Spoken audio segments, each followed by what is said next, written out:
Salam alaikum. Je vais faire un deuxième cours donc, concernant la résistance des matériaux.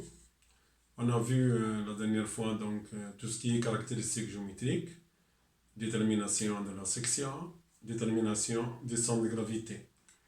Et on a vu que les deux paramètres sont importants du point de vue de la résistance des matériaux. Aujourd'hui, je vais parler d'une autre caractéristique. Je vais prendre un exemple. Voilà, une planche. Donc elle est définie par, voilà, comme ça, ou bien comme ça. Si je la prends comme ça, et je vais la faire fléchir, vous pouvez voir que donc, je vais exercer un moment. Voilà, elle fléchit. Voilà, elle revient, elle fléchit.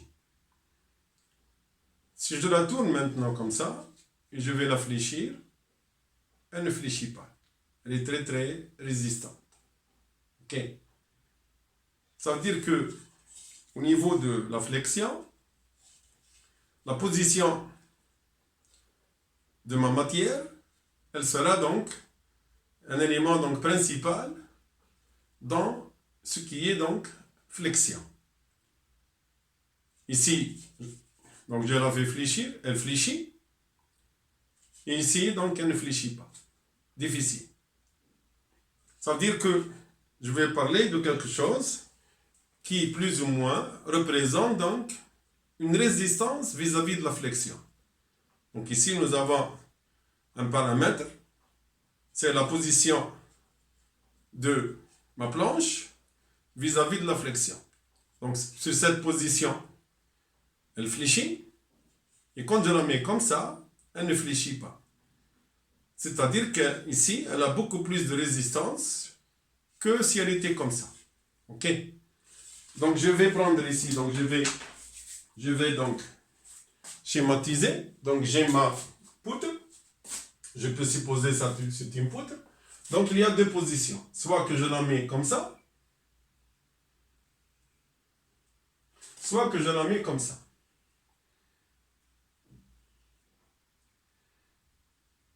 Voilà. Vous avez donc deux sections. Je vais définir. Donc, c'est la même section. C'est la même section. C'est la même section. C'est S, c'est la même S. C'est le même S. Ici, la surface est égale à. C'est la même chose. Mais, je vois que dans cette position, elle fléchit moins. Elle fléchit moins. Tandis que si je la mets comme ça, elle fléchit plus. Donc, cette position représente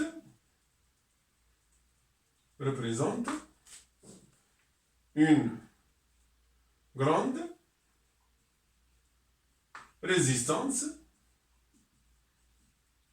résistance, à la flexion. Comparativement à cette position. C'est la même surface. Donc ici, nous avons donc un problème de distribution de surface. J'ai un problème de distribution. Comment la surface, je la mets? J'ai une section, comment je vais la mettre? Est-ce que je vais la mettre horizontale ou bien je vais la mettre verticale? Eh bien, d'après l'expérience, ce qu'on a vu avant, dans cette position, elle présente beaucoup plus de résistance à la flexion. Donc ici, je vais introduire un terme.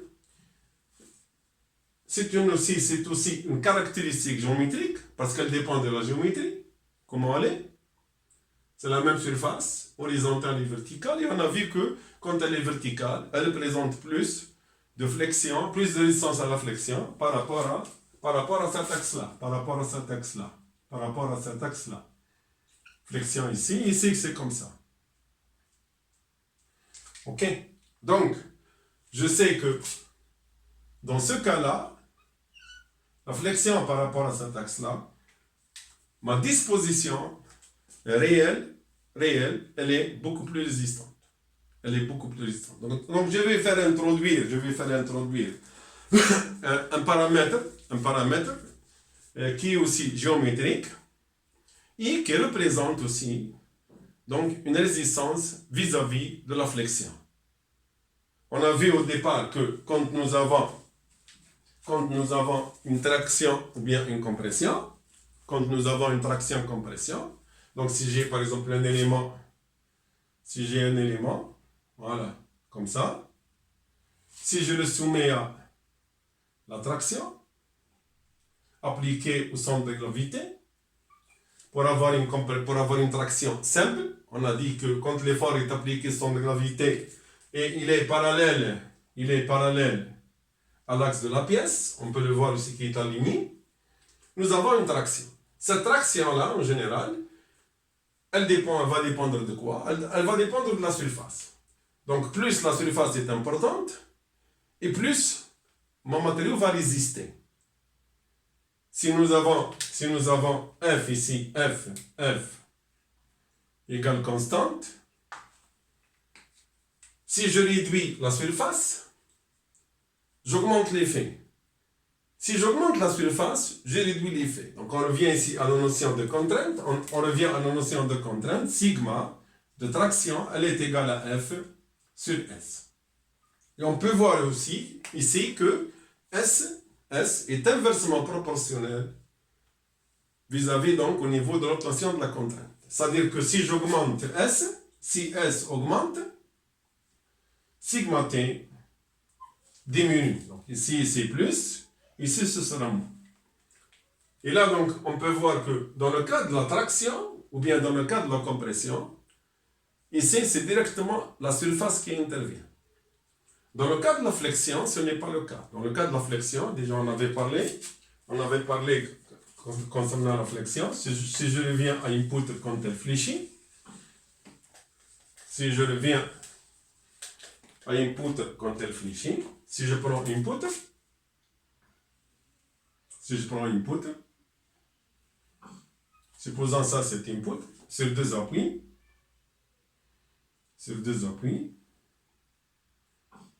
et que je vais donc appliquer un effort ici. Je vais appliquer un effort F ici, P, un effort P. Qu'est-ce qui va se passer? Eh bien, comme on l'a déjà vu, la poutre elle va fléchir. Donc elle va faire ça. La poutre va faire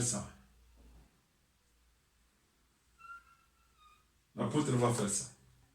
Donc je vais avoir ici une rotation,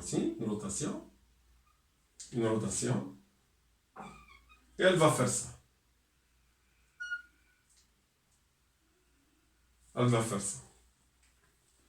Qu'est-ce qui se passe ici, comme on a vu? On peut voir ici que, ce point-là,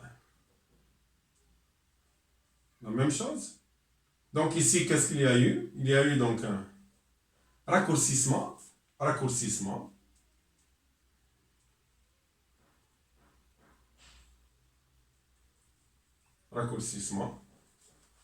Ok? Et ici, dans le bas, qu'est-ce qu'il y a eu? Donc c'est un allongement. Nous allons voir un allongement.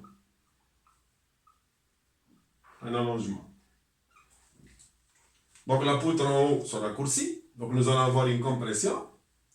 Et la poutre en bas s'allonge et nous allons avoir une traction. Et c'est pour cela qu'on avait dit que en flexion simple, la partie supérieure elle est comprimée, la partie inférieure elle est tendue.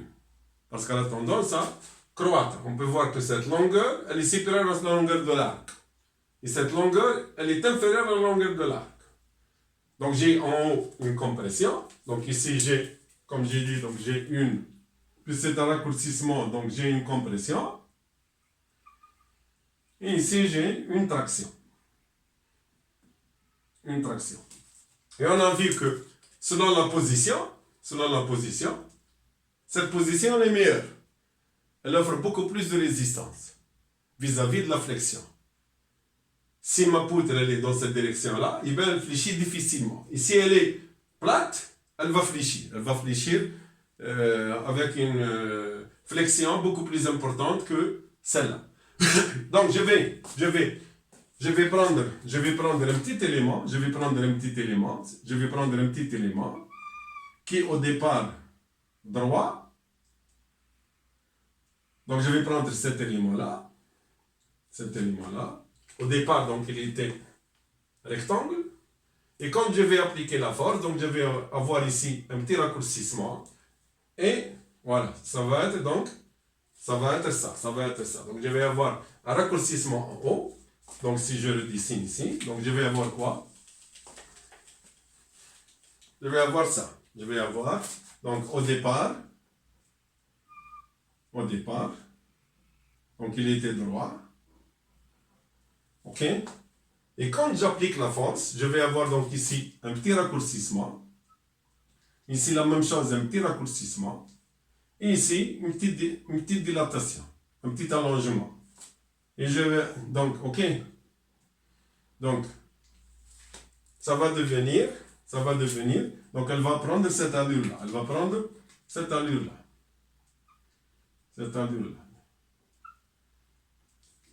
OK? En général, on peut mesurer en bas combien, on peut mesurer combien, on peut mesurer par rapport à l'initial, par rapport à L0, la longueur L0, je peux mesurer, donc ce sera L'0, et je sais ici, donc j'ai delta L, un allongement qui est égal à L'0 moins L0. La même chose en haut, je peux mesurer combien il y a un raccourcissement. Mais le problème qui se pose, c'est à l'intérieur. Qu'est-ce qui se passe à l'intérieur de la matière? Ici, nous avons la matière. Donc, qu'est-ce qui se passe à l'intérieur? Je ne peux plus mesurer à l'intérieur, parce qu'il y a la matière. Je ne peux mesurer que, je peux mesurer donc ici, et je peux mesurer ici. Mais à l'intérieur, qu'est-ce qui va se passer? À l'intérieur ici, qu'est-ce qui va se passer? Je ne sais pas. Comment va être ma déformation? Mon raccourcissement, comment il va être? Est-ce qu'il va faire ça? Je ne sais pas, est-ce qu'il va faire ça? OK? Ici, comment va se déformer à l'intérieur? C'est un peu délicat.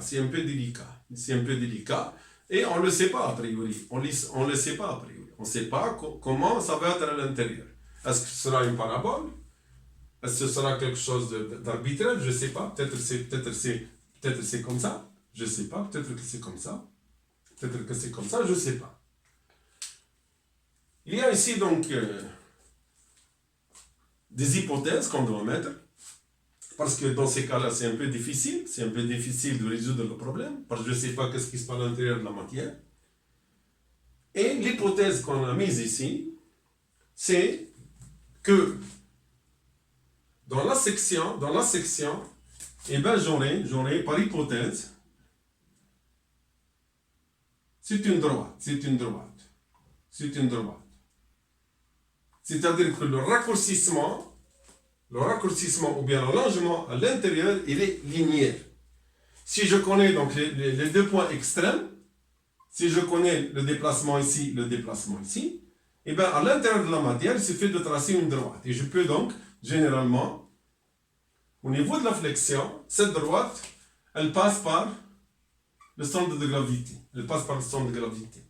Et on peut voir que, ici, nous avons la dilatation extrême, maximale. Ici, nous avons le raccourcissement maximal. Et au niveau des centres de gravité, L reste égal à L0. L ici, L est égal à L0. C'est-à-dire qu'il n'y a pas de déplacement. Et c'est pour cela que, au niveau de ce point-là, G représente ce qu'on appelle l'axe net. C'est-à-dire que delta L est égal à 0. Il n'y a pas de déplacement juste au niveau du centre de gravité. La section, elle tourne autour du centre de gravité. OK? Donc ici, nous avons cette linéarité. Comme j'ai dit, donc on considère qu'elle est linéaire. entre le min et le max. Donc ici, je considère que c'est linéaire. Ça veut dire que la section au départ qui était celle-là, qui était celle-là, voilà la section de départ, la surface de départ qui était S0, et bien elle sera après déformation, j'aurai une section qui va tourner, S1. Et cette section-là, elle est donc droite. Elle est droite. Entre les deux points, c'est une droite. Et ça, c'est ce qu'on appelle, on dira quoi ici? On dira que toute section plane, toute section, donc, je dirais que pour S0, toute section plane avant la déformation,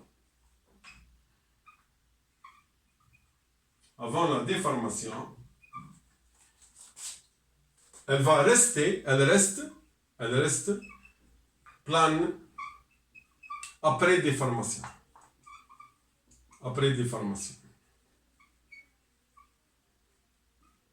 Après déformation. Ok? Donc ça, c'est une hypothèse. C'est ce qu'on appelle l'hypothèse de Bernoulli. C'est l'hypothèse de Bernoulli. Donc, il a posé une hypothèse pour pouvoir analyser ce qui se passe à l'intérieur de la matière. Parce qu'il ne connaît que les deux extrêmes. Ok? Ça, c'est l'hypothèse de Navier-Bernoulli qui dit que toute section plane avant déformation, quand elle se déforme, elle reste plane. C'est la même section. Donc, cette section ici, elle va tourner comme ça. Elle va tourner comme ça. Ok?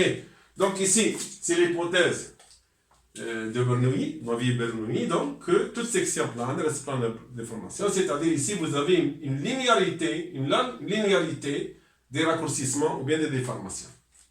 Maintenant, donc, je vais reprendre la même section. Donc, je vais prendre la section.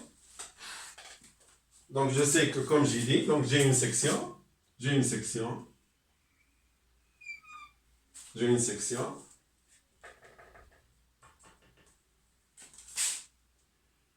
Voilà ma section. S0. Quand je la fais déformer, elle va tourner, donc je sais qu'elle va tourner autour de G. C'est ce qu'on appelle l'axe neutre. Ça veut dire qu'il n'y a pas de déformation ici. Et bien sûr, j'aurai ça. Donc elle va se déformer linéairement. C'est-à-dire que je peux ici poser des équations d'une droite linéaire. Si je connais combien ici? Si je connais ici delta L, ici je connais ici delta L', et bien je peux déterminer en n'importe quelle position, je peux déterminer combien a eu le raccourcissement. Sachant que ici, delta L égale à 0. Delta L égale à 0. Ok? Donc, quand je vois la section, je vois que plus je m'éloigne de G, et plus la poutre se déforme. On peut voir que quand je vais dans cette direction, ou bien quand je fais dans cette direction, à chaque fois que j'avance, j'ai une déformation beaucoup plus importante. La déformation devient beaucoup plus importante. Donc, la matière à l'extrême, elle donne beaucoup plus de résistance. La matière au niveau de l'axe neutre, elle a 0, elle ne résiste pas parce qu'il n'y a pas de déformation. Donc en général, dans les extrêmes, vous avez plus de résistance. Et c'est pour cela que quand je vois entre les deux, ici, on peut voir ici que l'extrême, il est très rapproché par rapport au centre de gravité, par rapport à G. Ok? Par rapport à G, l'extrême est très rapproché, alors qu'ici, il est très loin. Et c'est pour cela que plus je m'éloigne, plus la matière est éloignée par rapport à l'axe, et plus elle a une résistance importante, parce que d'après d'après la déformation linéaire, plus on s'éloigne, on peut voir ici que plus on s'éloigne, plus je mets la matière ici, et plus vous avez plus de résistance. Ok, plus de résistance. Plus de résistance. On peut voir ici combien elle va résister. Si je mets ici l'équivalence d'une force, eh ben, elle va beaucoup plus avoir de résistance. Donc en général, ça c'est physique, c'est ce qu'on voit en réalité. Donc ce qu'on voit en réalité. On va essayer donc de tirer une certaine grandeur par rapport à une section et qui va refléter la résistance de ma pièce. Ok. Donc si je prends donc toujours dans le même scénario, donc je vais prendre une section, une section S. Voilà, si je prends cette section S, je vais la dessiner donc en 3 dimensions. Si je prends cette section S, voilà la section S0. Je sais qu'elle a, donc, puisqu'elle a un centre de gravité, donc elle a un axe, comme j'ai dit, c'est l'axe neutre. Et bien sûr, donc cette section-là, plus je m'éloigne, ici je vais avoir le maximum de résistance. Ici c'est le maximum de résistance, et ensuite ça tend vers 0.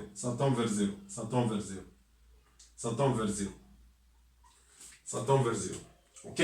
Ça tend vers 0. Donc, dans les fibres extrêmes, à ce niveau-là, la résistance elle est maximum parce que le déplacement est au maximum, d'après donc la loi de Bernoulli. Ici, donc, nous avons, si je raisonne en termes de résistance, donc si je raisonne en termes de force, plus je m'éloigne, plus la force devient importante. Et donc, je dirais que, puisqu'elle est linéaire, à partir de 0, si je mets un axe ici, Y, et ici l'axe D, X, je dirais que cette force-là, qui représente une résistance à la flexion, elle va dépendre du Y. Elle est fonction Y. Je ne connais pas a priori la valeur exacte, je pourrais donc écrire ici que ça, c'est une fonction de la position Y.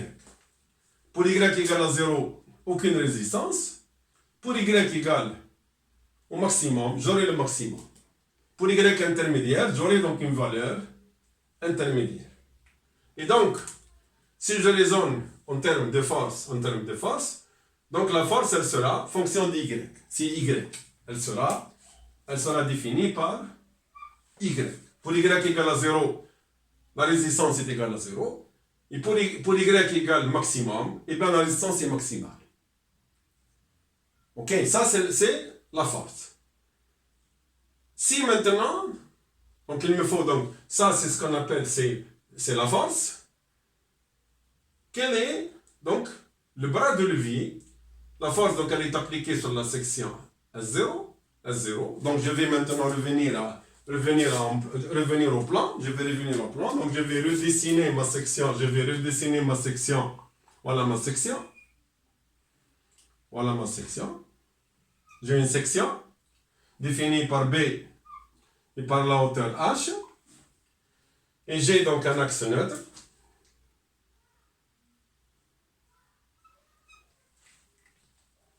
Si je prends une bande comme on a fait pour la section, je vais partager tout ça. Je vais donc partager par un quadrillage.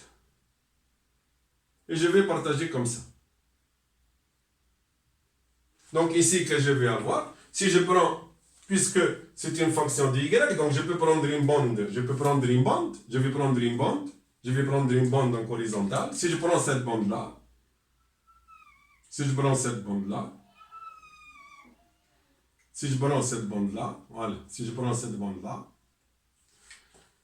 et bien je peux considérer, c'est comme on a une force dans cette bande-là qui va s'opposer donc à la flexion. Le centre de gravité donc il sera appliqué ici. Le centre de gravité, puis je connais, c'est une bande rectangulaire, définie par la position par rapport à... Je vais définir ça comme Y. Et je vais faire la même chose pour tout ce qui est donc section centre de gravité. Donc je vais prendre deux axes. Je vais prendre cet axe-là. Maintenant, je vais raisonner par rapport au centre et cet axe-là, au niveau du centre de gravité. Donc je vais raisonner sur deux axes qui sont au niveau de G. Puis je sais qu'à partir de G, la pièce, plus elle s'éloigne, plus elle offre une résistance importante. Et je pourrais écrire quoi ici? Je sais que la force est égale à Y. Donc ici, si je raisonne en notion de force, en notion de résistance, la résistance ici de cette bande, la résistance de cette bande, donc on parle en termes de résistance, en termes de résistance à la flexion, et bien la force ici, c'est égal à Y, la position, c'est égal à Y, multiplié par ds. Multiplié par ds, ds c'est ça. ds donc c'est la surface élémentaire. ds à quoi est égal à ds? Ici je pose un petit élément dy. Donc ds à quoi est égal à ds? ds est égal à b par dy. Donc ds égale à b, multiplié par dy. Ici c'est la résistance élémentaire, c'est la résistance sur un petit élément ds. Ok, ça c'est la résistance. Bien sûr, en termes de moment, si maintenant je veux calculer le moment par rapport à l'axe xx, donc ce sera la force, ce sera la résistance, par le bras de levier entre l'axe et l'élément ds, ce n'est autre que y, pas y. Ce n'est autre que y. Et donc je pourrais écrire que la résistance totale de ma poutre, c'est la somme de toutes les sections avec leur bras de levier. Donc je pourrais écrire, c'est la somme. Donc la résistance totale,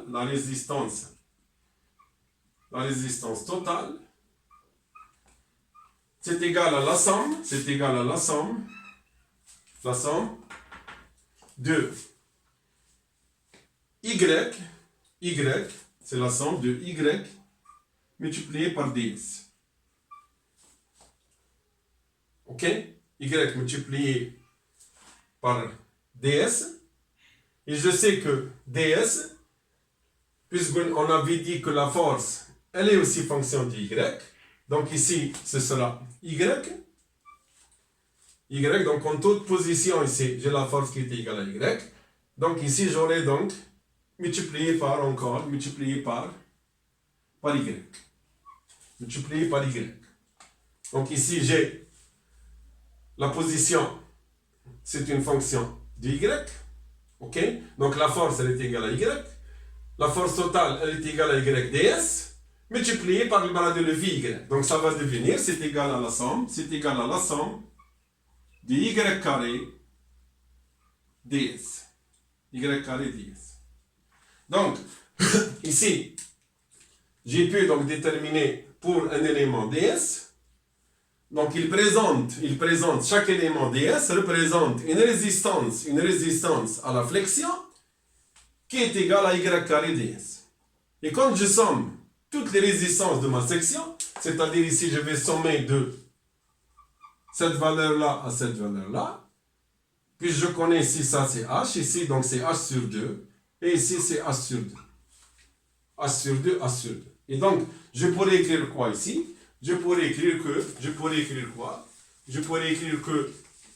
la résistance totale, je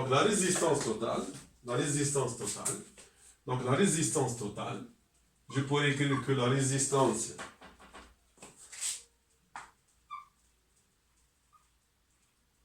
totale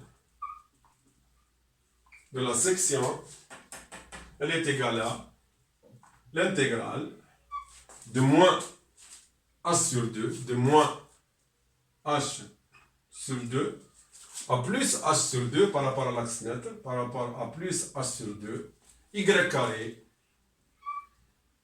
y carré ds.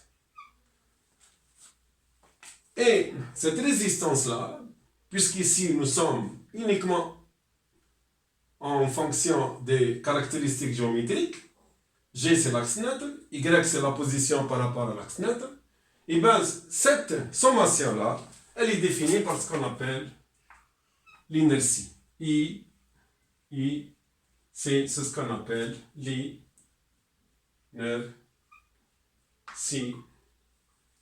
de ma section. Donc l'inertie de la section, en termes génie civil, l'inertie, c'est la résistance de la section vis-à-vis de la flexion. Donc plus l'inertie est importante, et plus votre poutre va résister, ne fléchit pas, elle ne fléchit pas.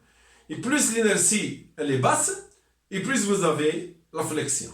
Donc I c'est une très bonne caractéristique qui est définie par l'inertie de ma section comme étant l'intégrale par rapport à l'axe neutre, mes axes par rapport à l'axe neutre, entre moins h sur 2 et plus h sur 2. Donc ici c'est la définition de l'inertie. Donc l'inertie, pour nous, comme j'ai dit, je le répète encore, l'inertie représente la résistance de la pièce vis-à-vis de la flexion. La résistance de la section vis-à-vis de la section, vis-à-vis de la flexion. En mathématiques, c'est vrai, en mathématiques, I égale l'intégrale de Y carré ds. Mais en génie civil, elle représente cette formule, cette relation mathématique, elle représente la résistance de ma section vis-à-vis de la flexion.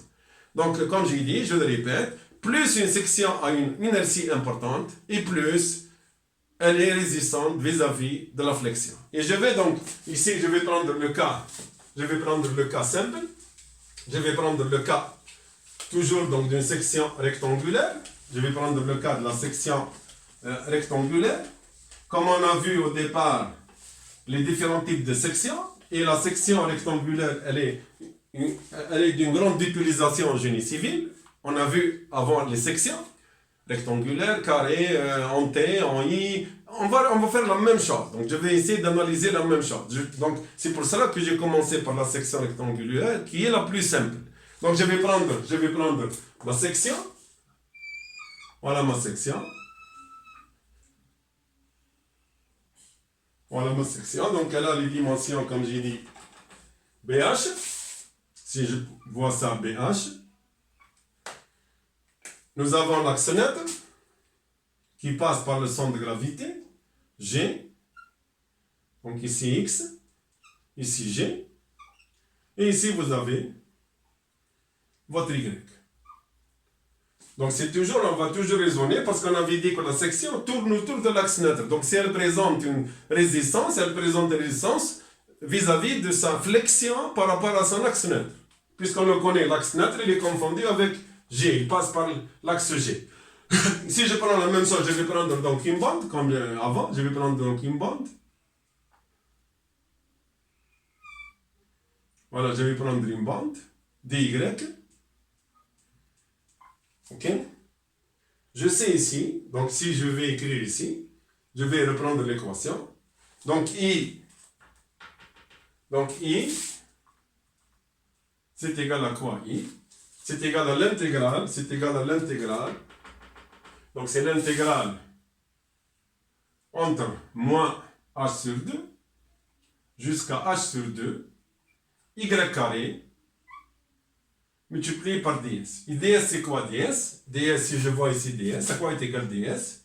Ds c'est égal à quoi? C'est égal à b, b, par dy, c'est égal à b, d, y. Et donc j'écrirai ici, donc c'est égal y carré b, d, y.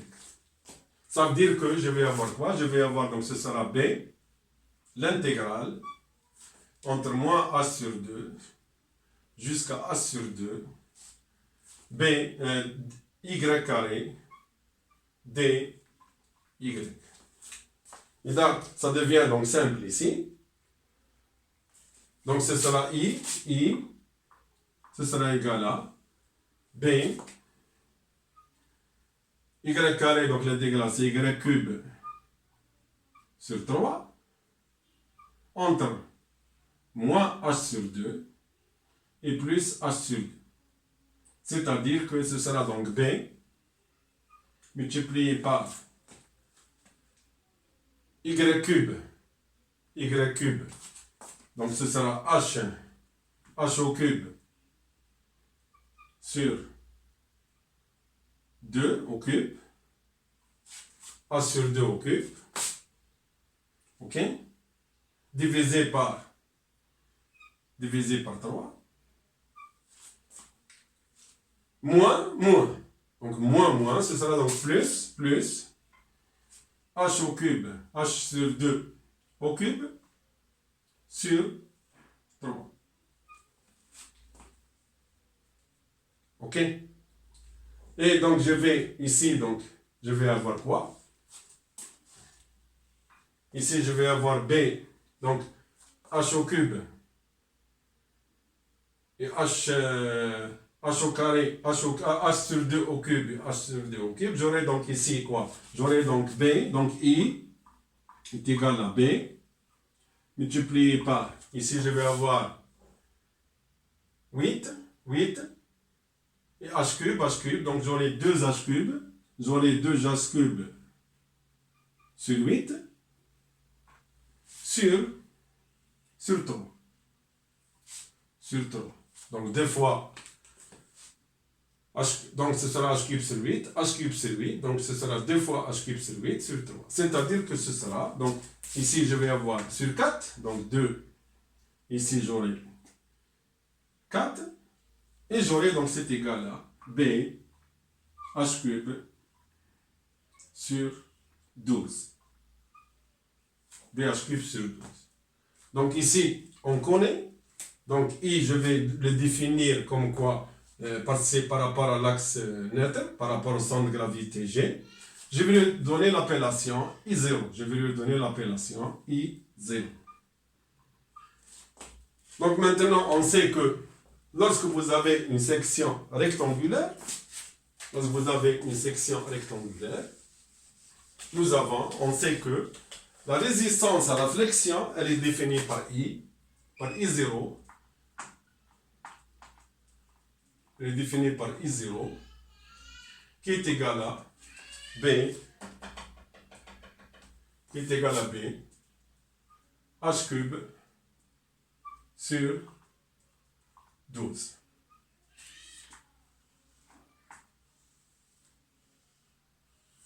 Qui est définie par BH cube sur 12. OK? Et on peut voir ici que B c'est la largeur, et H c'est la hauteur. Et c'est pour cela que si je vois la section quand elle est orientée vers l'autre direction, si je tourne cette section, comme on a fait pour la planche, si je tourne cette section dans cette direction-là, donc B, H, et bien ici I0, c'est égal à B, H cube sur 12. Voilà. Et on peut voir ici, si je compare ces deux sections, H est petit par rapport à H, donc I0 de celle-là est supérieur à I0 de celle-là. Et c'est pour cela que quand je mets la section, comme cette section est mise verticale, quand la section est mise verticale, vous allez avoir B ici, H ici, donc c'est-à-dire I0 est égal à B, H cube sur 12. On peut voir ici que H est infiniment important. La hauteur d'une poutre, elle est très très importante parce que l'inertie, elle dépend de H au cube. Elle dépend de H au cube. Okay. Et c'est pour cela qu'elle est importante par rapport à B. B, c'est l'exposant égal à 1. Donc, si je veux augmenter l'inertie, il vaudrait mieux augmenter le H que d'augmenter le B. Parce que le B, c'est B puissance 1, et le H, c'est H au cube, c'est H fois H fois H. Donc, si on veut aller vers une inertie maximale, il est préférable donc d'augmenter. Donc, si on me demande quelle est la différence entre cette section et cette section, eh bien directement, je dirais que celle-là, elle est beaucoup plus résistante à la flexion que celle-là. Parce que son H est petit par rapport à cette position-là. Donc ici, ça c'est, comme j'ai dit, ça c'est la notion d'inertie qui est très très importante pour nous. La notion d'inertie, elle est très très importante pour nous. Ok. Je vais continuer dans le même... Ici, j'ai calculé quoi? Ici, j'ai calculé l'inertie par rapport à un axe XX. Je peux aussi calculer l'inertie par rapport à l'autre axe. Je peux calculer aussi par rapport à YY. Et je sais ici, puisque H est important, donc l'inertie dans la flexion comme ça, elle est importante par rapport à la flexion comme ça. Parce qu'ici, j'aurai B, H cube, par rapport à XX. IXX à quoi est égal ici? IXX à quoi est égal? C'est égal à B, H au cube, sur 12. Et IYY, I par rapport à l'axe YY, est égal à, c'est l'inverse, donc ce sera H, c'est égal à H, fois B au cube, sur 12. Et comme H est beaucoup plus important que B, automatiquement, l'inertie par rapport à XX, elle est plus importante. Et c'est pour cela que l'axe XX ici, on l'appelle l'axe fort. On l'appelle l'axe fort. L'axe fort, ça veut dire de forte inertie. De forte inertie. Et l'axe YY, c'est l'axe faible. C'est l'axe faible. L'axe faible, c'est-à-dire que si la poutre fléchit par rapport à YY, eh bien, elle va fléchir facilement. Contrairement à la flexion par rapport à XX, elle fléchit difficilement parce que nous avons H est important. Ok, ça c'est pour, donc quelle que soit ma section, puis je connais le centre de gravité, on l'a vu déjà, et il est simple à déterminer pour une section rectangulaire. Donc, je peux aussi déterminer le moment d'inertie, toujours par rapport, mais c'est toujours par rapport à l'axe de flexion, Je vais maintenant aller quand nous allons avoir une section qui est composée.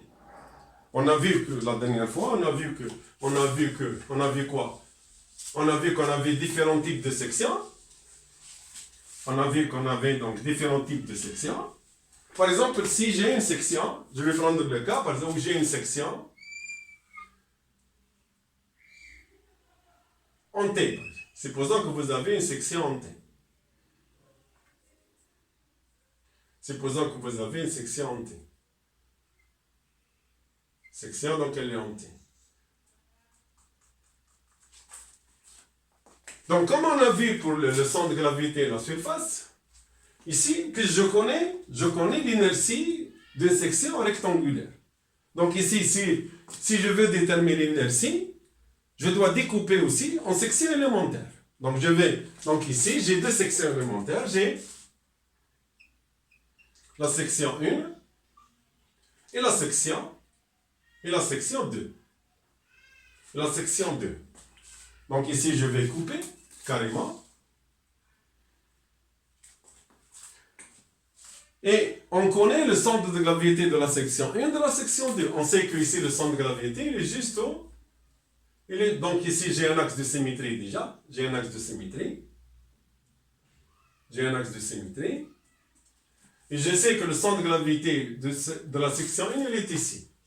Et de la section 2, il est ici. Donc ici, nous avons déjà, si je veux, donc ici nous avons XX pour la pièce 1, et nous avons donc XX pour la pièce 2 et XX pour la pièce 1. Je sais calculer l'inertie par rapport à chaque section. Je vais poser ici, par exemple, si ici j'ai B0, je vais poser ça comme étant total H, la hauteur totale, et je vais poser ça égal à H à 0. Et ici, j'aurai B. Donc j'ai les dimensions B0 pour ça, j'ai A0 pour ça, et j'ai ici la totalité H. Donc, quelle sera l'inertie de ma section Ali? Donc, I1 XX par rapport à l'axe XX, à quoi est égal? c'est égal à B, multiplié par H0 au cube sur 12.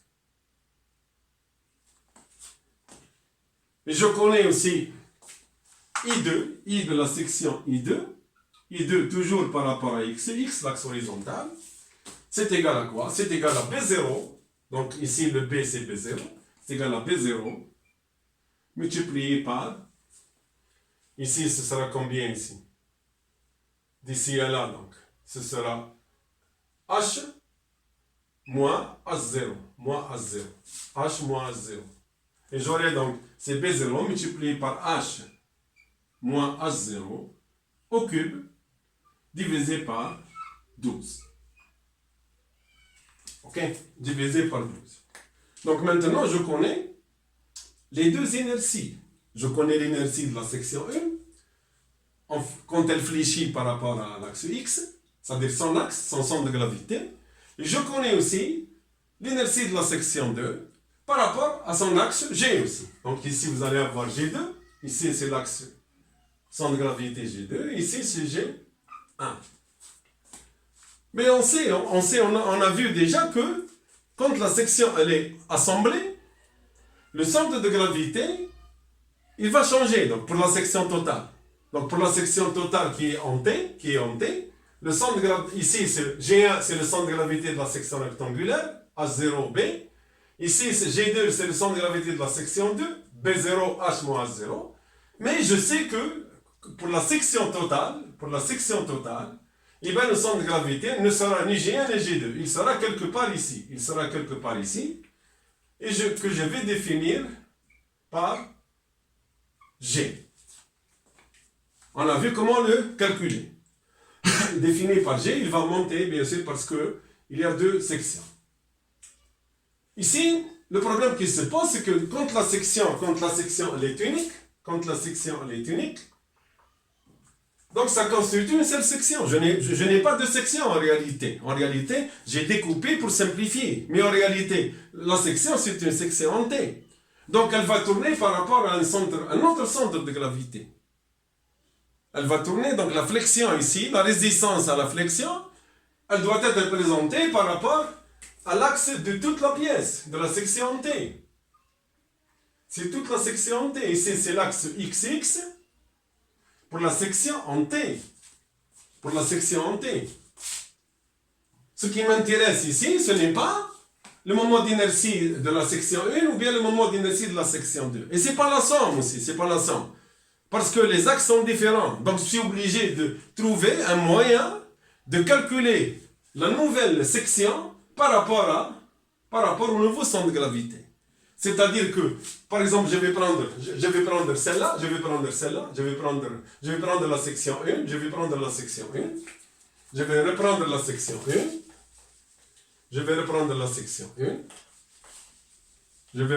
section 1, voilà, je vais reprendre donc la section 1, S1, c'est S1, voilà, c'est S1, c'est B, H0, je connais son centre de gravité,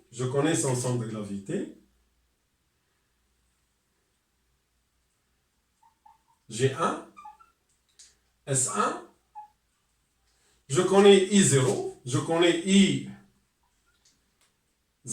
I0XX, c'est-à-dire que je connais l'inertie de cette section-là par rapport à son axe ici, c'est égal à B0 B H0 cube sur 12.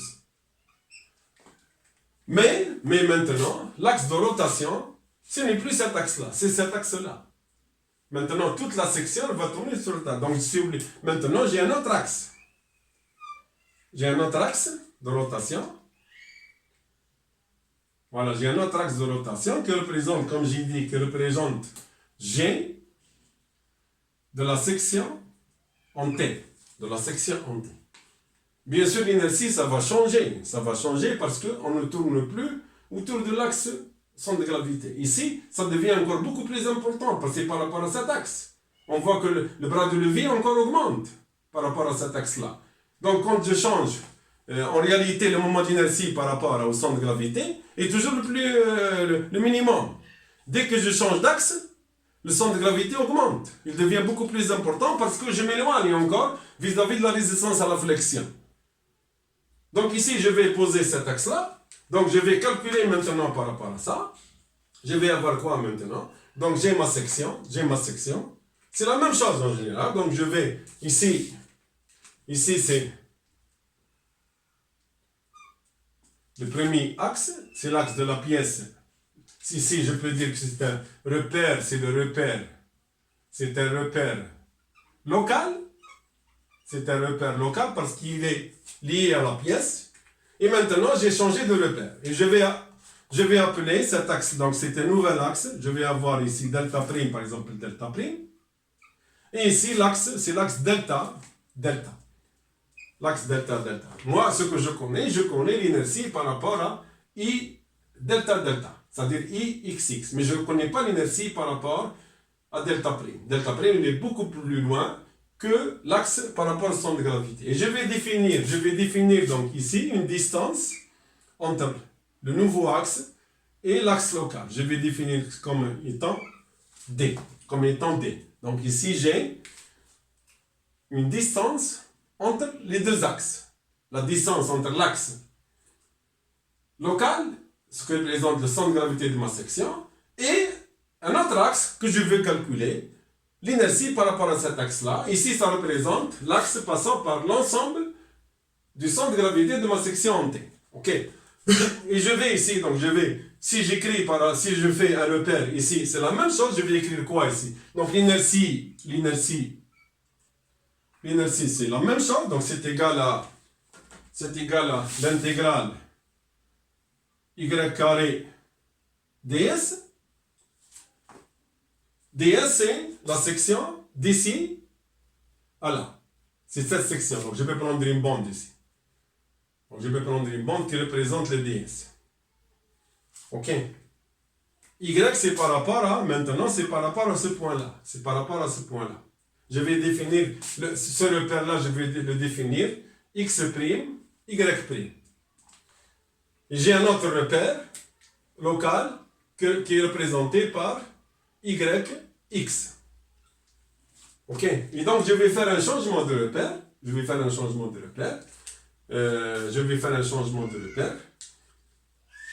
Puisque je connais D. Et ça, ce sera donc D. Il peut être ici. Donc ici, il peut être. Donc je vais avoir, si je veux intégrer, donc je vais intégrer à partir de ce point-là jusqu'à la fin. Et je pourrais donc écrire que Y, c'est égal à D, c'est égal à la distance D entre les deux axes, plus la position de Y, plus ou moins. Donc, puis c'est un axe 0, donc plus. Donc je pourrais écrire ici que I, donc je pourrais écrire que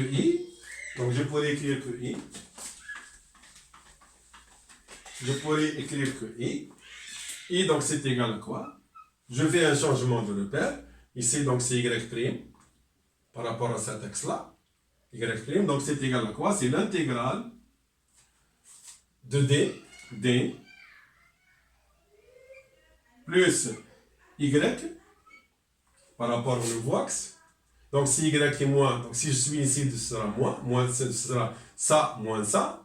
Si je suis quelque part ici, ce sera ça, D, plus Y. D'accord? Plus Y au carré, ds. Et je vais donc résoudre ça. Donc j'aurai I est égal à quoi? C'est égal à l'intégrale sur la surface. Donc ce sera D carré plus Y carré plus 2 fois Y D, le tout multiplié par ds. Et j'aurai donc I, donc I c'est par rapport à delta prime ici, par rapport au nouveau axe delta prime, qui est égal à quoi? C'est égal à l'intégrale. C'est une sommation d'intégrale. D2 ds plus y carré ds plus, donc plus 2y, 2d, y, ds. Ça, c'est l'inertie par rapport au nouveau axe delta prime. Et ici, donc, qu'est-ce que je vais avoir ici? Maintenant, c'est très simple. Je vais voir chaque quantité, qu'est-ce qu'elle représente. Que représente ça? J'intègre ds, donc j'obtiens s. Donc I par rapport à le nouveau axe delta prime, c'est égal à quoi? C'est égal à S d carré, c'est la surface, l'intégrale de ds, donc ce sera S multiplié par d carré, plus, ça c'est quoi? Y ds, y carré ds, dans le premier axe, c'est par rapport à cet axe-là maintenant, parce que j'ai changé y prime par y. Donc, y carré ds, c'est quoi? C'est l'inertie, c'est I0, c'est l'inertie I0 par rapport à delta, son centre de gravité. Y ds, c'est quoi? Y ds, c'est le moment statique. C'est le moment statique.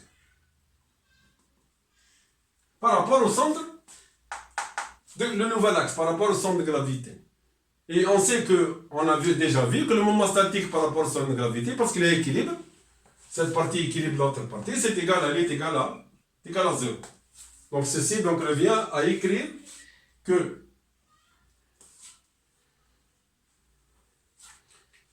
I par rapport à un autre axe distant de D par rapport à l'axe du centre de gravité, c'est égal à I0, c'est l'inertie par rapport à son centre de gravité, plus la section par la distance au carré. Ok, donc ici, c'est ce qu'on appelle, c'est le théorème de Huygens. C'est le théorème de Huygens. C'est le théorème de Huygens. Donc le théorème de Huygens, qu'est-ce qu'il dit? Il dit que l'inertie par rapport à un axe autre que celui du centre de gravité, c'est égal à l'inertie par rapport au centre de gravité, plus la section multipliée par la distance au carré entre le nouveau axe et l'axe du centre de gravité. Donc ici, si je reviens dans ma section, composée, donc si j'ai une section composée, telle que la section T, et bien maintenant c'est très simple. C'est très simple. Parce que pourquoi? Parce que l'inertie de ça, je le connais. L'inertie de ça, je connais. Je les connais par rapport à l'axe de gravité. Donc je pourrais écrire l'inertie totale à quoi est égale l'inertie par rapport à G maintenant. Par rapport à G, le centre de gravité de la pièce totale. IG, c'est égal à quoi? IG, donc c'est égal à quoi? C'est égal à l'inertie, c'est un IG1, 0, c'est-à-dire par rapport à son centre de gravité, d'après Huygens, plus la section S1, plus la section S1, la surface 1, multiplié par quoi? Multiplié par la distance, voilà la distance. C'est entre le nouveau axe et ça c'est D1. Multiplié par D1 au carré. D1, donc ce n'est pas la peine de voir le signe parce qu'il est au carré. Il est au carré, donc il est positif. Ça c'est l'inertie de S1 par rapport à cet axe-là. Plus encore, plus la deuxième section, donc plus IG2 par rapport à son axe de gravité, par rapport à 0, l'axe du centre de gravité de la pièce, plus la même chose, plus la section S2, plus la section S2, multiplié par la distance, voilà, D2, entre le centre de gravité et le nouvel axe où je veux calculer, qui est le centre de gravité de la pièce globale. Donc S2 multiplié par D2 au carré. Et ça, en général, c'est l'inertie. Donc ici, nous sommes nous sommes dans l'inertie globale. Donc l'inertie totale, c'est égal à l'inertie par rapport au centre de gravité de la section 1, plus la section 1 multipliée par la distance entre le centre de gravité de la section 1 et le nouveau centre de gravité de toute la section, l'autre axe, plus l'inertie IG2 de cette section 2 par rapport à son axe, plus la surface S2 multipliée par la distance D2. Et donc maintenant, donc je sais c'est quoi l'inertie. L'inertie, donc c'est, comme j'ai dit, c'est la résistance à la flexion, c'est une résistance à la flexion. Et maintenant, je peux appliquer, il suffit donc, puisque je connais pour une section rectangulaire, donc quelle que soit maintenant ma section, par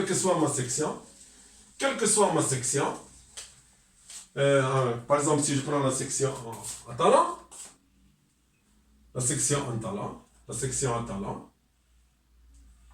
si je prends la section en talent, et bien ici j'ai 3. J'ai la première section, j'ai S1, j'ai la deuxième section S2, et j'ai la troisième section S3. Je connais I3, je connais l'axe ici. Ici vous avez l'axe de symétrie. Donc je connais l'axe ici. Donc je peux calculer I3 0 par rapport à son axe. Ici kiff. Ici c'est G2. Ici c'est G1. Donc je peux calculer la même chose. I2 par rapport à son axe centre de gravité. Et la même chose ici. Je peux donc calculer. Kiff. Donc ici c'est G1. Ici c'est I1 0. C'est-à-dire je connais les inerties des 3 sections par rapport à leur centre de gravité. Donc ça c'est BH3 sur 12, BH3 sur 12 et BH3 sur 12. Bien sûr, si je connais le centre de gravité de toute la section, ça c'est G total. Donc ici je vais avoir D1, ici j'ai D2, et ici j'ai D3. La distance, donc ici j'ai calculé les distances entre chaque centre de gravité et le centre de gravité de la pièce globale. Et il suffit donc maintenant de rajouter, donc j'aurai quoi? J'aurai, donc je vais écrire tout ça, j'aurai donc IG c'est égal à quoi?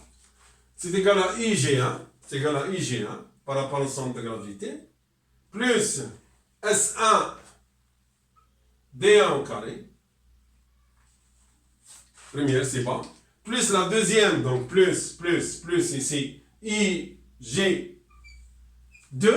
donc l'inertie de 2 par rapport au centre de gravité, plus S2, la section 2, D2 au carré, plus I3, donc I3, IG de la section 3, plus S3 multiplié par la distance D3 au carré. Donc j'aurai ici 3 sommations. Ok. Puis j'ai 3 sections, donc j'ai 3 sommations. Toujours en utilisant l'inertie par rapport à son centre de gravité, plus la distance au carré multiplié par la section. Donc ici nous avons vu, donc pour les autres sections qui sont en I, en T, donc on peut calculer parce que on revient donc à quelque chose de simple, c'est toujours le rectangle ou bien le carré. Par exemple dans le cas carré c'est A fois A au cube, c'est A4 sur 12. Donc on peut calculer, donc si je connais, c'est comme les surfaces et le centre de gravité. Si ici je connais l'inertie d'une section simple, il suffit de découper les autres sections en sections simples et je vais donc calculer l'inertie globale. Je vais vous demander ici, qu'est-ce que je vais vous demander de faire? Vous prenez le même exemple qu'on a fait la section à talent. Vous prenez le même exemple de la section à talent. On a calculé déjà le centre de gravité. Vous avez toutes les données. Et je vous demande maintenant de calculer l'inertie de la section globale. Vous me calculez l'inertie de la section globale. La prochaine fois, donc, je vais donner uniquement le résultat. Ok? Donc, je vais vous demander de le faire donc, à domicile, Inch'Allah. Ok. J'espère donc que vous avez compris, que vous allez bien. Et Inch'Allah, نشوفكم إن شاء الله في رمضان. إلى خلانا ربي إن شاء الله حيين وصحة رمضانكم d'avance. تصبحوا على خير.